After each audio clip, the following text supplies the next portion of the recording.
Let's get started. This is my introduction video to Cengage Best in Class contest. Okay, so let's see.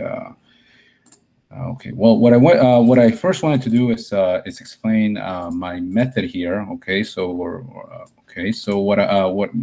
my objective is to connect, right, the theory that we teach in class with real world data, and that's because oftentimes I get students that are under that presume, okay, that a lot of the theory that we teach is not relevant to the real world and that it simply doesn't apply. Okay, and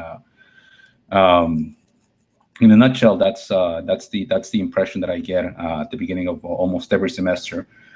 So what I try to do is that I try to show them that the theory that we teach does connect to the real world, and I have found that the best way to do that is by showing them real world data, right? That's coming from credible sources. Okay, so what my procedure is, right, is to first talk about if we're covering a model, okay, like the money demand model, okay, then I would try to connect the money demand model to real world data. So over here we can see, let me see, we can see, okay, that it would look something like this. I'm sure whoever's watching this is going to recognize this, right? Interest rates go down, the money supply goes up, right?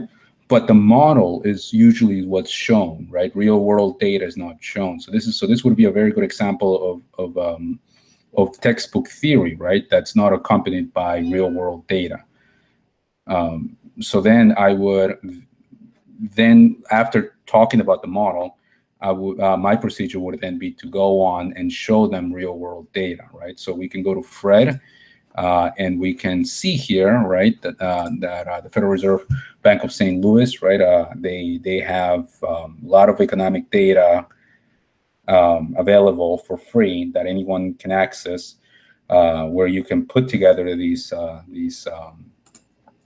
graphs, and you can see, right, how interest rates, how the discount rate did go down after 2008, right, and the money supply M2 stock did go up. Okay, so that's exactly what we were trying to show here. Okay, but once they see this, once they see that that did actually happen, right, within their lifetime, then that's when it becomes a little bit more real. Okay, that's when things start getting a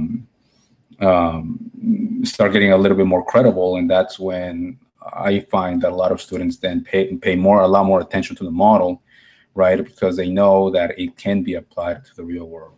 So that's what I do. Going back to my Word document here, right? What materials, if any, are required?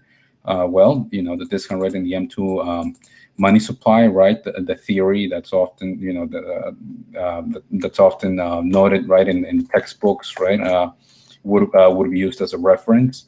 How easy would it be for another instructor at another school to implement this? Very, very easy, as long as they have access to the internet, right? They should have access to Fred. If they're not using Fred already, right, they could start using Fred. One of the things that I think would be a good idea is for instructors to start sharing these graphs to sort of cut the workload, right?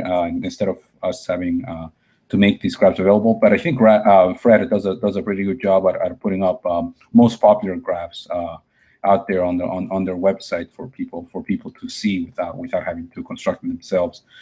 Knowledge and skills that I hope to introduce and reinforce this technique. Well, we're just really matching. We're matching theory to real world data, right? Real world data.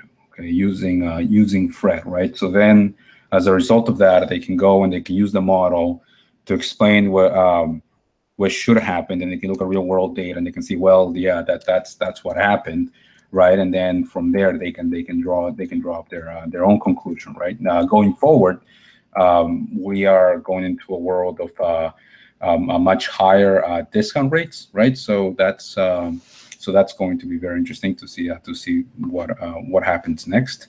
But at the very least, students leave with a model and data that they can refer back to, right? So that's good.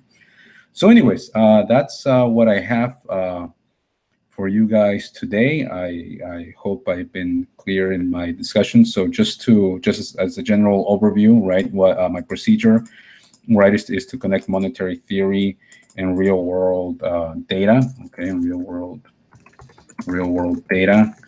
Okay, materials that are required, right? The discount rate again to money supply model. Money supply model. Okay.